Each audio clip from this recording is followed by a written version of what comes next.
vice president of candles, and they actually in Israel, they became a support organization for the twins. If anybody had a child getting married, they all went. So they became the replacement of the families that they didn't have. They were a lot closer than the twins in the United States because they were living too far away. And twins in New York, there were two twins in Chicago, Skokie, Illinois. Them I would see a lot more often than the twins in New York or Los Angeles. And so the Israeli group was a much more tighter group than we were. And Miriam loved everything. That is much, she didn't know what I was talking about.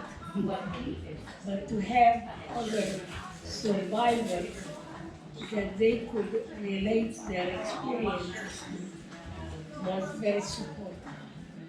And they could compare notes. They did.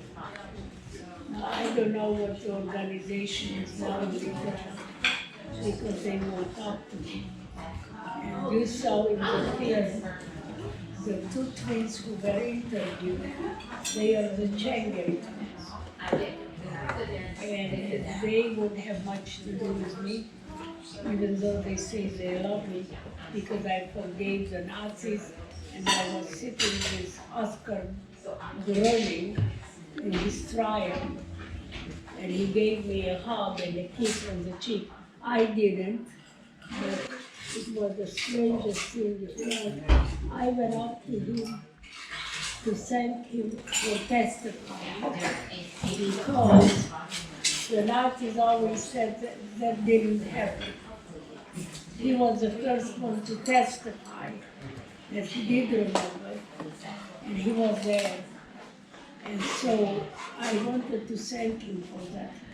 And then he grabbed me by the hand and pulled me in and kissed me on each cheek. And everybody said that I kissed him. Well, I would not have ever thought it. But once he did that, I thought, well, what is that? So he likes me and he loves me. That's good. And I didn't make a big thing about it. So life evolves in many strange ways.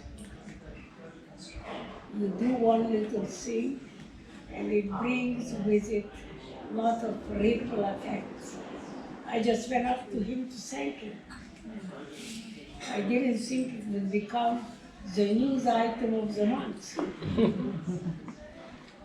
or the year, because the year in review they showed it, and they actually made a documentary film in Germany about Oscar Groening and me, and they showed the famous kiss. Okay. I texted her the next day and I said, I let you out of my sight for how long and you're smooching old.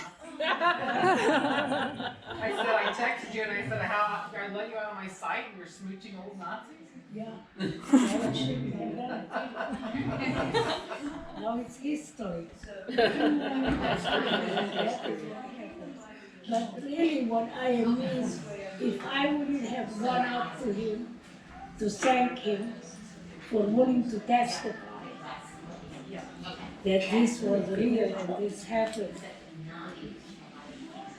I didn't expect anything, but one thing leads to another, and life is always that way. You do an unusual thing, and you do not know what the reward or reaction to that will be. Hopefully it's always good. I just went up to say thank you. I didn't think I needed to run it by Congress. They could have said no anyway. did you have a lot of Nazis reach out to you after you publicly forgave them? Did they try to Nazis didn't reach out to me, but there were some Germans who did. And they could not understand how I could forgive them. And I said very simply what I always say, well, it happened to me. Can I forget it? No. Can I erase it from my memory? No. Can I edit it? No. What can I do with all the pains? And they had no answer. I said I forgave them because then I felt in control of my own emotions. I knew it was something special, but I was really looking out, and it was a lot more selfish than magnanimous. I want you to understand that. While people think it's magnanimous, maybe a little bit, but I was looking out for getting rid of my own pain. And that helped me get rid of my own pain. And they couldn't understand how I can forgive. And I said, because I deserve to live without pain, and I hope you agree with that, because I demand to live without pain. It's not a question that you have any choice. I want to live without any pain, and I found a way to live without any pain, and so that's it. And then students, I think that Germany is doing a pretty good job in teaching them the history of Germany. But I would like that to be taught a lot more matter of fact. And then at the end of the lesson, find out what they can learn from it. Because they can learn from it something good. Just throwing that out to the young kids in junior high and high school and let them ruminate on that, I don't think it's fair. Because young people don't know what to do with it. They feel guilty, and I don't think feeling guilty has ever helped anybody. So I want them to be aware that it happened, but what would they learn from it? They should learn from it, not to let when evil happens, you can speak up. Right at the beginning, you can speak up and see what you can contribute to the prevention of it. And you have to figure out a way to prevent it. Because it's up to all of us today if something happens, and we have to take action. Is it enough to just point it out? No. I am admiring at times the French resistance. They were at least much better at it than many others. And they spread little leaflets. And I read a book, but one woman stayed up day and night for many hours to write little brochures, not brochures, a page. You can do that, don't cooperate, to actually organize their own resistance. We always have to learn to resist when something goes wrong. And the resistance is much simpler than we realize. But the French were very good. They at least tried, and I think they made a difference. The British were organizing too, but not as well as the French were. Okay. Yes. Going back to the education, how you were talking about education in Germany, where do you see the future of Holocaust education going? Well, I don't know. I don't know. It's a good question. Because I have asked the German government to let Oscar Gröning, they sentenced him to 4 years in jail.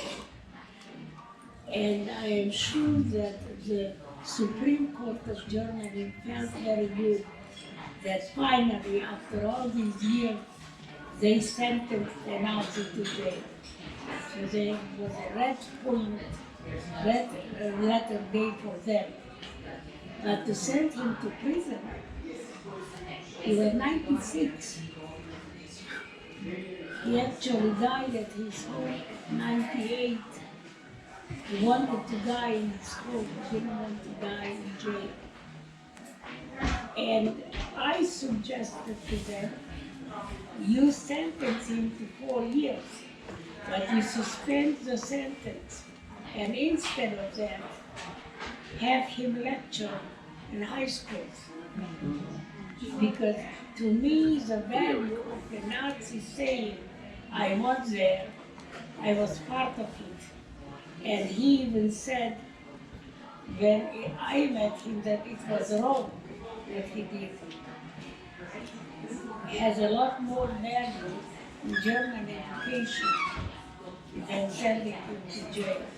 But I think the Germans, while they are smart, they are bullheaded. They don't see either side. They just straightforward. I asked the Supreme Court through my attorney to do that, and they refused.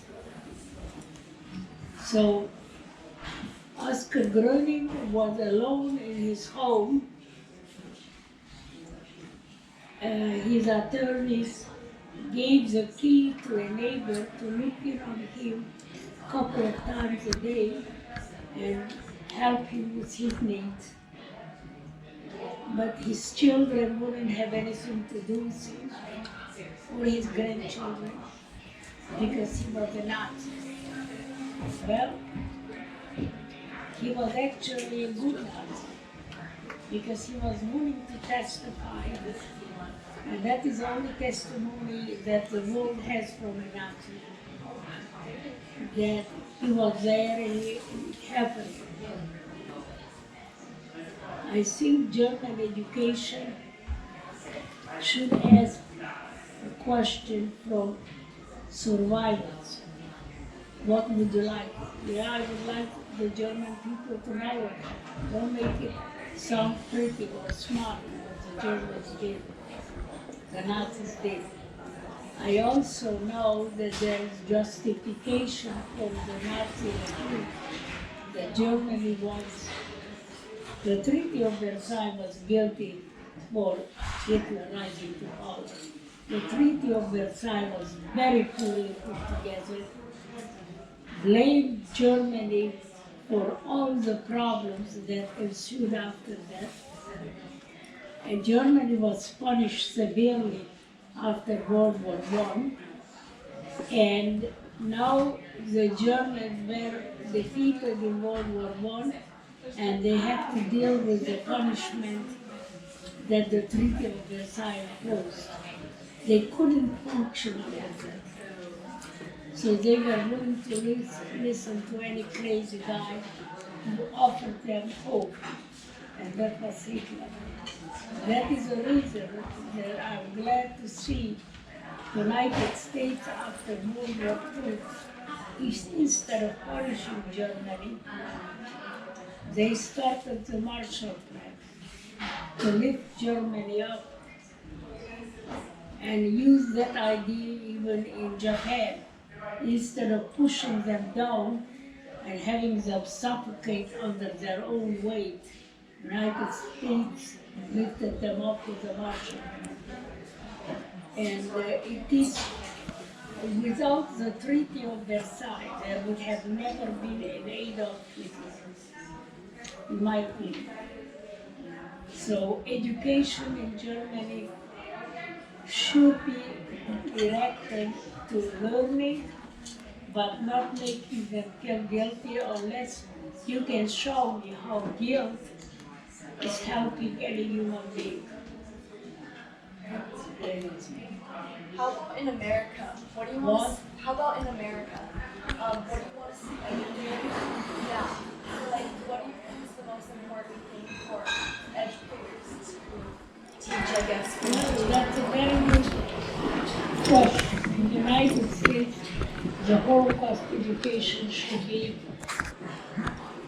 mandatory in every school. I don't know, maybe you can give me an idea, because I had that idea that I would ask my congressman to pass a law that education, Holocaust education, should be mandatory in our high school or junior high school, whatever we decide. And I have given them that idea, but we have done nothing. How do I get, though any of you have any ideas, how do I get United States to pass a law? Because not the Holocaust itself that should be taught, but ultimately what can you learn? If we cannot learn anything from such a tragic history as the Holocaust, we are in big trouble. Because it can repeat itself. There should be some signs of preventing it. I would say to Congress, you were elected to do certain things. And if you are not doing them, you are not preventing problems, you are creating problems. Because they say they won't work with the president, but the president was elected like him or not like him. They have to work within their own body to pass laws to benefit the American people. With a growing population, with growing issues, there are always problems that Congress can address. The president cannot pass any law. The laws have to come from Congress, and they should sit down and negotiate and pass laws. So I feel that I would like to have an opportunity, but I don't know, do any of you know more about how laws could be passed or advocated for? Could we start a little project, a national campaign for making Holocaust education mandatory? How will we start that? We have to go to the U.S. Department of Education, probably. Really? Do you think, she says we have to go to the U.S. Department of Education. If I call Washington, the United States Department of Education, do you think I can talk to somebody? It's always possible. Yeah, I should try it. And you should try it too. See where we get. And then communicate through candles where you are with the project. Because I think that if a student doesn't even know that it happened, then how can you learn the lessons from it? And not every student in the United States will get to see Auschwitz or even be in the company of a survivor. Because I would say that trips without survivors lack the soul. I don't think that, and not all survivors believe in forgiveness. So I would like to pass on that idea to all students in any level of the school. Because you can, when you forgive somebody who hurt you, it heals you. And if you can heal yourself, you can become, and instead of being bogged down or feeling sorry for yourself that you were hurt by somebody, you can have the power to forgive them. You feel good about yourself and you have power over the perpetrator. That's a win-win situation.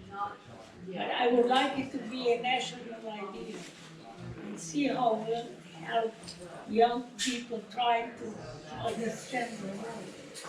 What do the school system in Terre Haute do, or Indiana? Do they have it mandatory? In Indiana, Indiana, yes, it is. Mandatory in Indiana. Eva? there are only 6 states that have Holocaust education mandatory. Michigan, Florida, New York, I think Texas, Illinois. Illinois, right, exactly, and Indiana.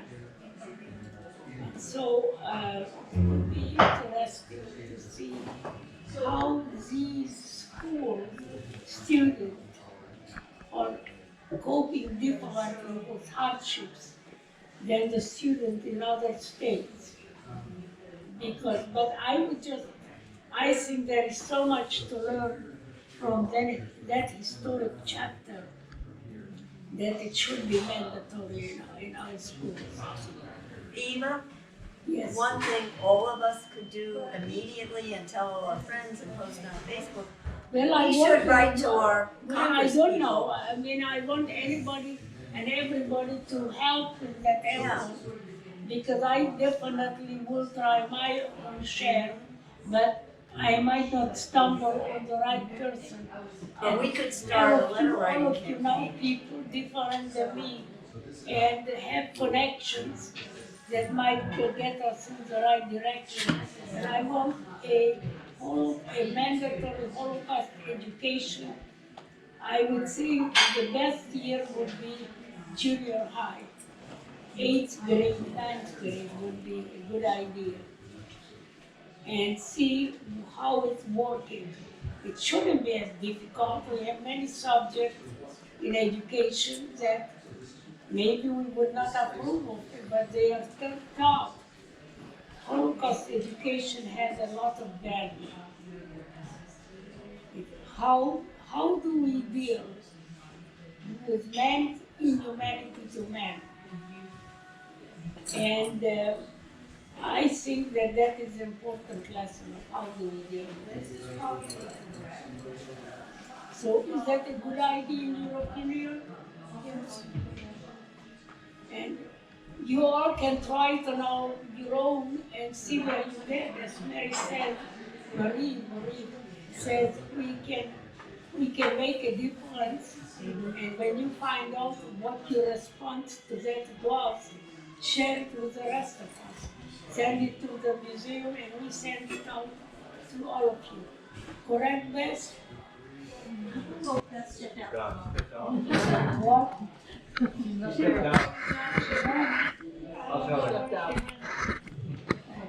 So we can send her the answers and she will make sure that it gets to everybody.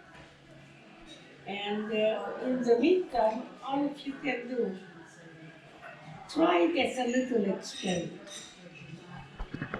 I do not know the surroundings that you live in, but for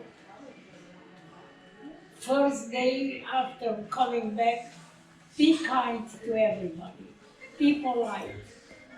Try to be understanding and see if they reciprocate in treating you the same. And how do you deal with that? Because that is within your power. You don't need anybody for that, right? And I always want to look at the ideas that I can do on my own to make a difference in the world. And I can do that, and I try to do that. Even though I don't like the way I live now, with pain all day long, I cannot get away from it now. Maybe someday I'll feel better about how I function every day, but right now it's hard. I still believe that I can do some good. And that's what I would focus on. And it's interesting that you treat people in a certain way and it comes back to you, that you realize how much good you have done. Because that's what I get now daily. People are impressed that I forgave, and I want them to try too. It's not difficult. How did you come across that conclusion that if you forgave, you would have? Well, it's a long story. Very long story. I did not sit down one day and said I was going to I went with the Nazi at my own request. When I left him, I knew that that was a unique thing, and he treated me, number one, he treated me with much respect and caring, which helped. If he would have acted like a good old Nazi, I don't know that I would have continued the relationship. And I met with him one day in August 20, 1993, and he described to me the operation of the gas chamber, and that he knew that everybody was dead, he would sign a death certificate. No names, but the number of people that had killed. I told him that this was very important information, and then I wanted him to go with me to Auschwitz to sign a document, what he told me about it. And he immediately said, I would love to. I didn't know it was going to be that easy, but I was glad that I didn't have to convince him. And once he decided to go with me to Auschwitz, I had a problem. I wanted to thank him for documenting the gas chamber. Here I am going to have an original paper signed by a Nazi witness about the operation of the gas chamber. I thought that was pretty good. But I wanted to thank a Nazi doctor for giving me this. And I knew there was a problem. I, the survivor of Auschwitz, thanking a Nazi. I didn't want to share it with anybody because what I was worried about, that people would talk me out of it. And I didn't want anybody to talk me out of it. I didn't know where it was going to lead, but it was my idea and I wanted to do that. I did not know how to thank a Nazi. And for 10 months, every morning I would get up and brainstorm by myself, how can I send back to the ocean? What can I do? And after 10 months, a simple idea popped into my head. How about the letter of forgiveness? From me, the survivor, to the Nazi doctor of Auschwitz. I knew that was a unique gift that only I could give him and that he would like it. And that is the way I came up with it. He liked it, I wrote it. He actually, I got my former English professor to correct my spelling because my dictionary English is good, my spelling is not. And so she said to me, Eva, she's in the film, Susan Kaufman. She said, Eva, how about the other Nazis? How about Mengele? Your problem was with Dr. Munch. And it was true, it wasn't with Dr. Munch. But that was the only Nazi doctor I could find. And so when she said, how about Mengele? I knew that I was not ready.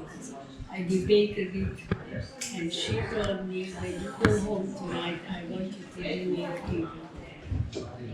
It was crazy. She said, I want you to pretend that Mengele is standing in your living room, and you go to him and tell him that you forgive him. And I want you to experience how it will make you feel. Well, I agreed to try because I didn't know what would happen. When I got home, I actually picked up a dictionary and made a list of many words that related to the experience. I read those words clear and loud in the Mangala standing in my living room. When I finished, I said, in spite of all that, I forgive you. And that made me feel very good, that I actually could forgive the angel of death from Auschwitz. I wasn't hurting anybody, so why couldn't I do it? And if I forgave Mangala, I decided to forgive everybody who hurt me. And I have advocated that since January 27, 1995. And I'm still an advocate. Actually, I'm a bigger advocate than I was then. So that is how that came about. And I was telling you, one thing you do in life might lead to unbelievable things. And some of you might have an experience that you tried something and it led to something completely different. And you wondered how you reached that point. But if you do not think, nothing will happen. Okay, any other questions I can help you with? Did you see the Lilliputians? What? The dwarfs? What was at the camp, the Lilliputians? Dwarfs? The little people? Not the children, but the adult little people? Did you see them when they were at the concentration camp? The people in our village, Yeah. and right before we were taken to the death camp, or to the ghetto, well, what happened was, when the police came to our village to arrest us and take us away, the streets of that village were lined with our neighbors. But nobody was looking me in the eye. They all were lined. I don't even blame them, because this was an all Romanian village. The Romanians and the Hungarians hated each other. So they were also in trouble, but not as big a trouble as we were. They were not taken away. But if they would have shown any sympathy, they might have gotten in trouble. I don't know.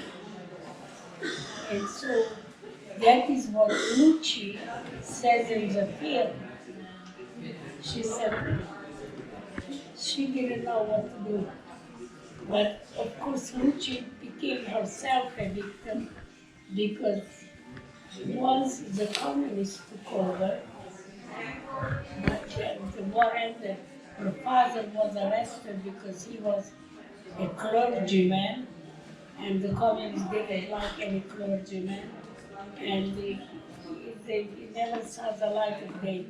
They never know when he died and where he was buried. He just disappeared from the face of the earth. So for her, it's a very painful past. I think she had never had a chance to deal with her own pain, but they would not have dared help us, because helping a Jew was not permitted, and they could have been punished by being arrested and taken away. So I understand a little. I just don't know if anybody will whisper to your sorry, if they had the courage to do that. Obviously not. What can you say to someone who prefers to stay What? angry? People who prefer to be angry all the time. They feel justified in their anger for whatever. I have a real problem with people who are angry. I believe with my whole heart and soul that anger is a seed for war. Anger has never created anything good in any person. So I don't think that anger creates peace.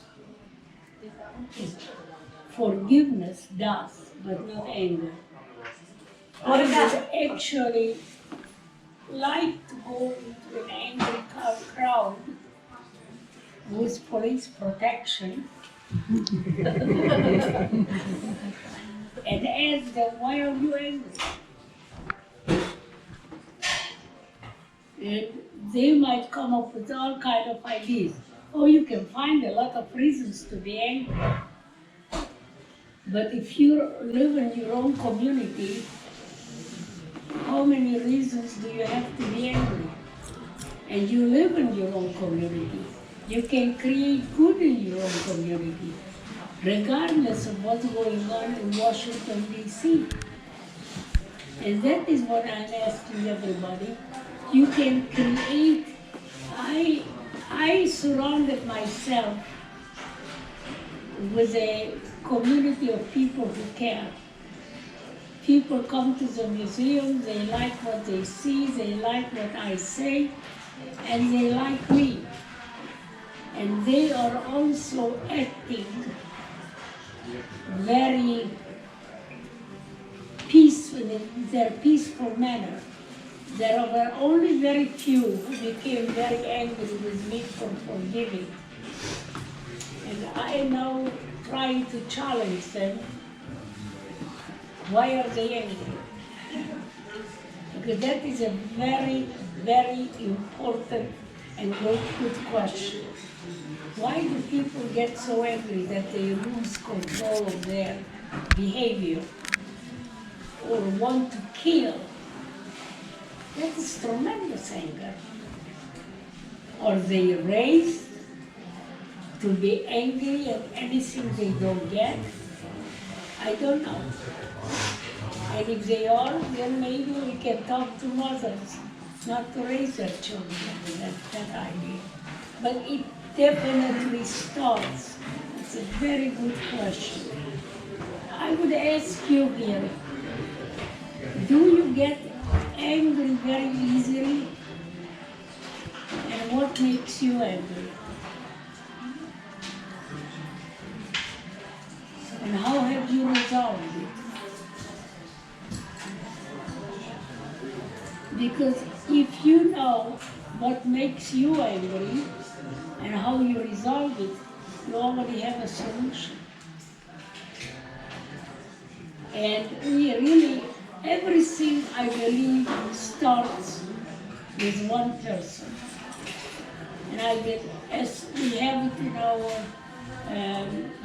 documents often, that I put out some thoughts. I say, let us remove hatred and prejudice from our world, but let it begin with me. If I don't remove hatred and prejudice from my world, what right do I have to ask you to do that? And see how we feel about that. And I created an atmosphere around me that people want to be nice and they want to treat people with respect. I am not some guru or big politician or nothing. I'm just a survivor, and I can do it.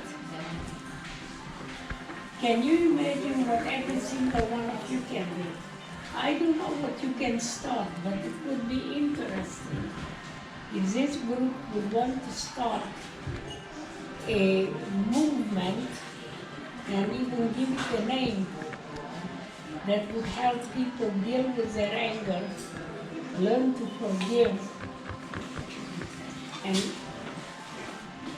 create the ripple effect of that in society would be enormous. Do you feel that there is any merit to that idea? Yes, absolutely. Yeah. Yes. What makes you angry?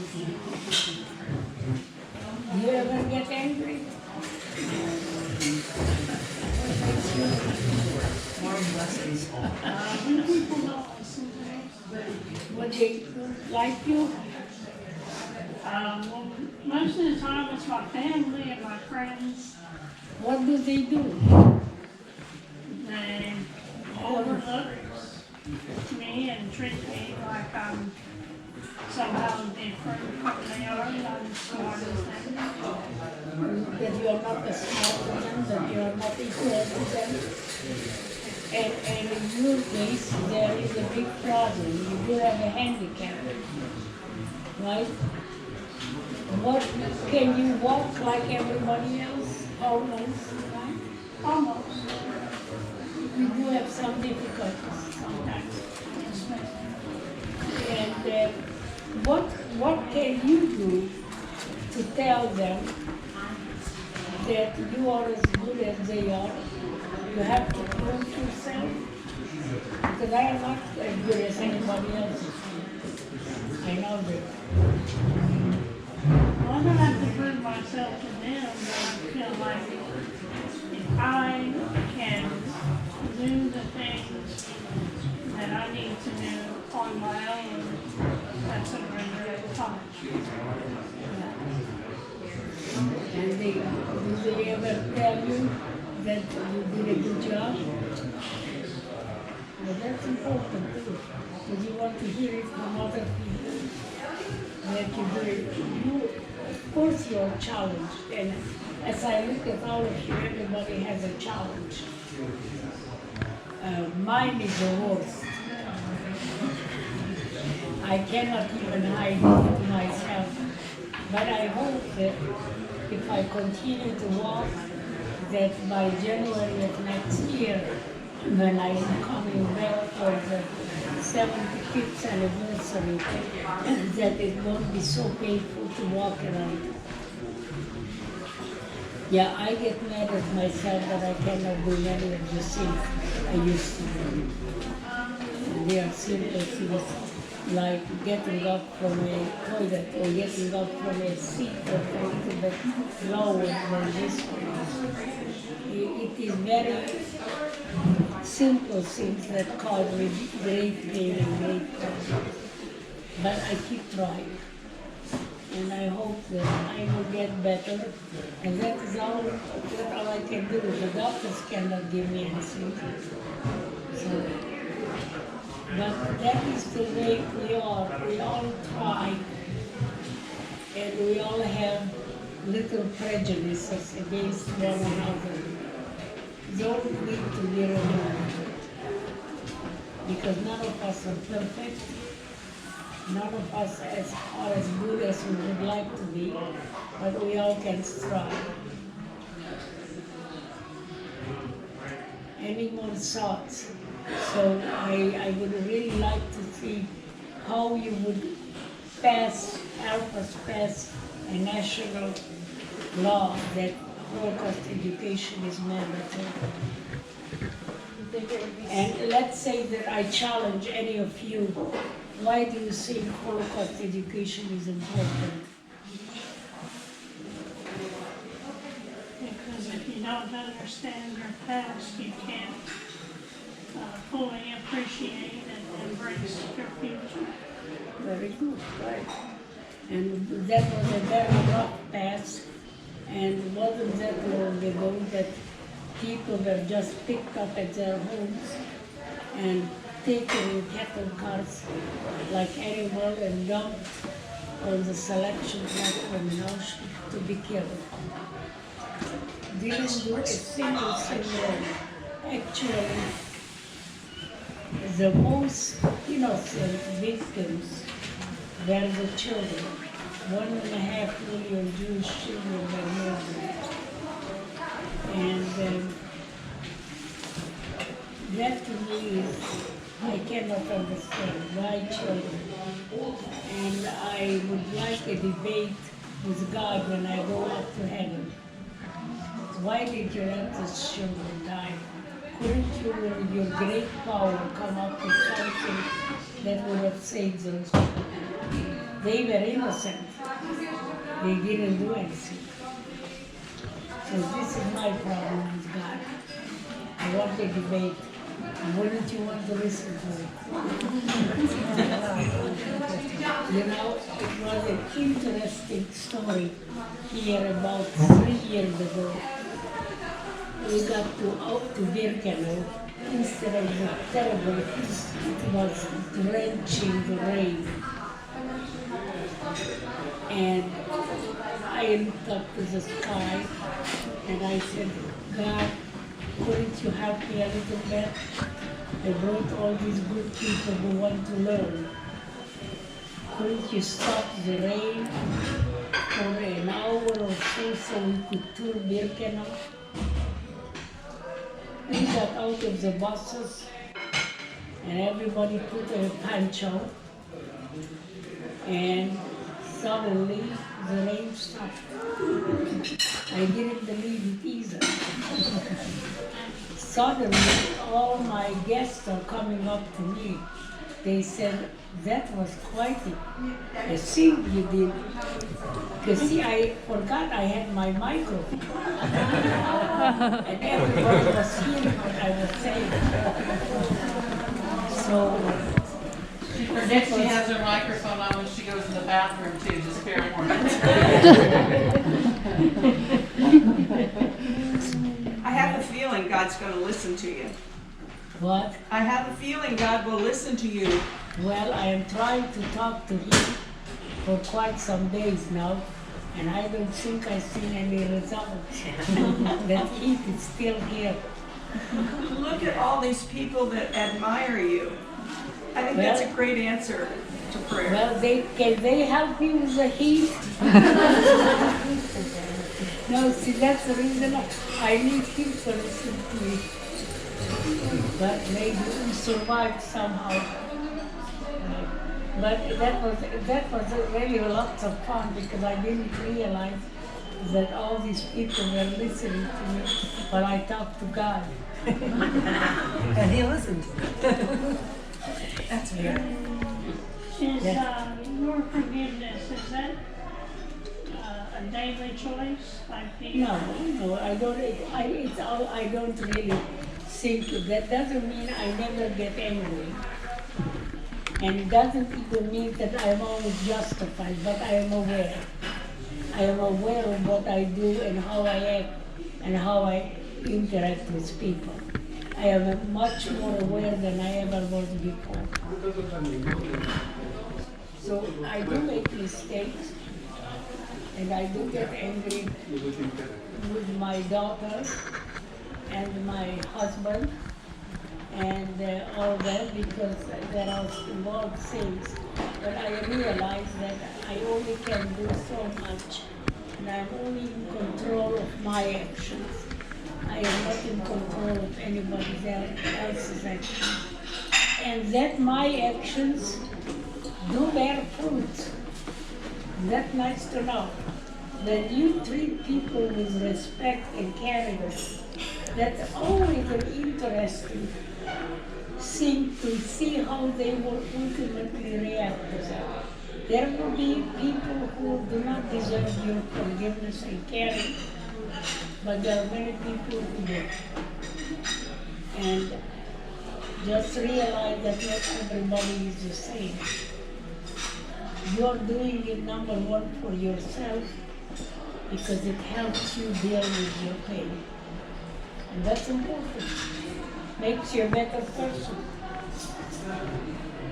Did anybody did anything good in their life out of pain, reacting to pain to get even? No. In my opinion, very seldom. The only time when if you are fighting a wild animal and you are beaten and you fight back, then you maybe do something out of pain that's justified and make you feel good. But in general, in daily life, we react to other people's action and they are not always to our benefit. So be aware that you make a difference in the world. And you can make a difference for good or for bad. And that I am sure that all of you realize you make a difference in the world. Even if you don't have toting parents who are usually supporting you, even then, there are people who will be affected by your behavior. What? Okay, I don't know what else to add to it. I would like to hear from you, see if anybody has gotten a legislator to start listening to them and pass a national law to Holocaust education. Eva, is it okay if the Holocaust is taught with genocide in general, or should it be like a separate? Should it be for legislation, genocide and the Holocaust? Let's talk about it now. Like a human rights class?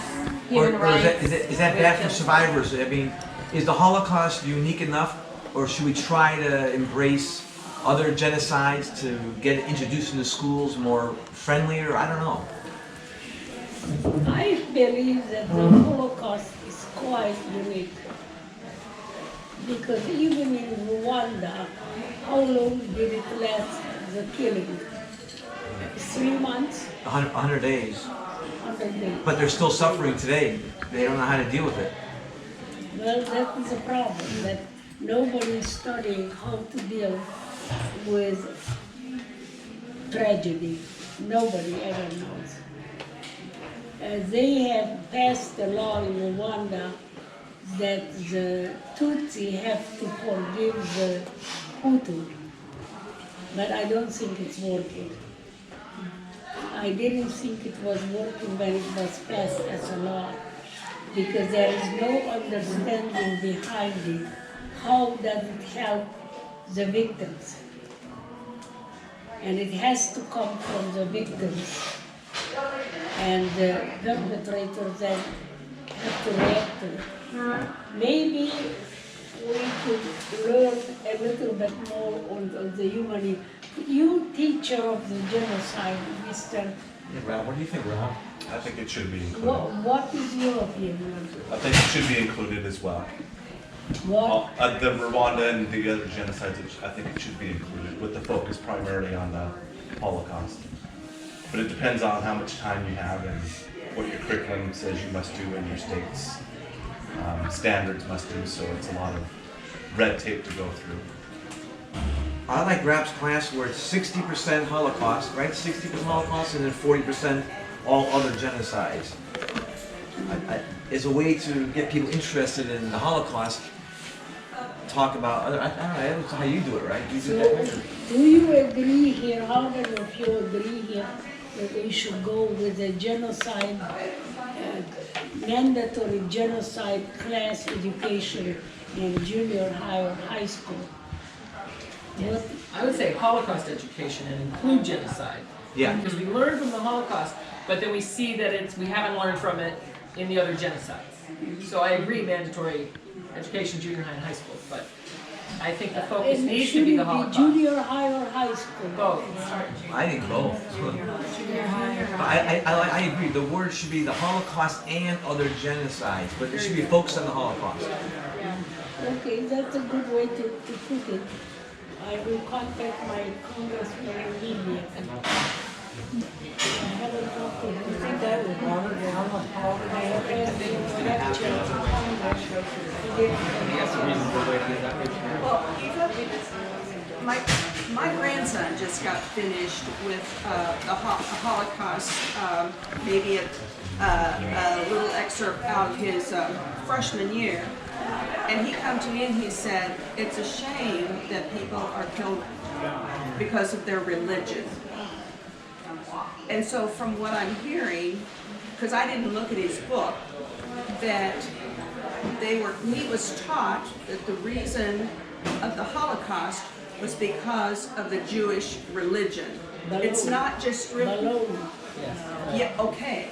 That's what I told him. I said, it's not. It was the excuse. And why? It was the excuse they used. But I know a survivor who was raised Catholic, and they found out that he had Jewish heritage, 50% Jewish heritage, and he was taken to Auschwitz. And after the war, he converted to Judaism and lives in Israel because it's a I have paid my price. I want to benefit from what I can. I don't believe it has to do. Jews was an excuse. Hitler, I don't know, but this is what I read somewhere, that Hitler believed that he would win the war. And he was going to confiscate all the Jewish money he could to help the economy.